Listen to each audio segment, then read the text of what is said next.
മൂന്നാറിന്റെ കാലാവസ്ഥയ്ക്ക് കോട്ടം തട്ടുന്ന നിർമ്മാണങ്ങൾ നിർത്തിവെക്കാൻ RDOയുടെ ഉത്തരവ്. ദേവികുളം RDO സബിൻ സമീദാണ് ദേവികുളം ഉടുമ്പൻചോല വില്ലേജുകളിലെ നിർമ്മാണങ്ങൾ നിർത്തിവെക്കാൻ നിർദ്ദേശം നൽകിയത്.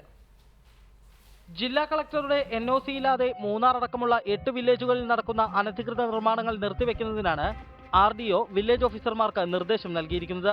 ദേവികുളം, ചിന്നക്കനാൽ, ശാന്തൻപാറ, വെള്ളത്തൂവൽ, ആനവിലാസം, ബൈസൺവാലി തുടങ്ങിയ വില്ലേജുകളിൽ തഹസിൽദാർമാരുടെ നിജസ്ഥിതി സർട്ടിഫിക്കറ്റിന്റെ മറവിൽ പഞ്ചായത്തിൽ നിന്നും കെട്ടിട നിർമ്മാണ അനുമതി വാങ്ങി ഭൂമാഫിയ വൻകിട കെട്ടിടങ്ങൾ നിർമ്മിക്കുന്നത് ശ്രദ്ധയിൽപ്പെട്ടതിനെ തുടർന്നാണ് നടപടി.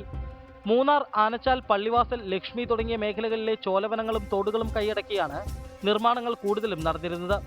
മൂന്നാർ, ഉടുമ്പൻചോല താലൂക്കുകളിലെ സർക്കാർ ഭൂമികൾ സംരക്ഷിക്കുന്നതിനും അനധികൃത കയ്യേറ്റങ്ങൾ കണ്ടെത്തി ഒഴിപ്പിക്കുന്നതിനും ഉമ്മൻചാണ്ടി സർക്കാർ പട്ടാളക്കാരടങ്ങുന്ന ഭൂസംരക്ഷണ സേനയെ നിയമിച്ചെങ്കിലും സേനയുടെ പ്രവർത്തനങ്ങൾ പ്രഹസനമായിരിക്കുകയാണ്.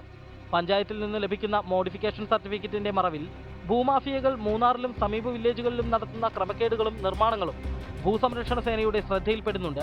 എന്നാൽ നിർമ്മാണങ്ങൾക്ക് തടയിടാൻ സാധിച്ചിരുന്നില്ല. പുതിയ ഉത്തരവ് വന്നതോടെ നിർമ്മാണങ്ങൾക്ക് തടയിടാനാകുമെന്നാണ് അധികൃതരുടെ പ്രതീക്ഷ.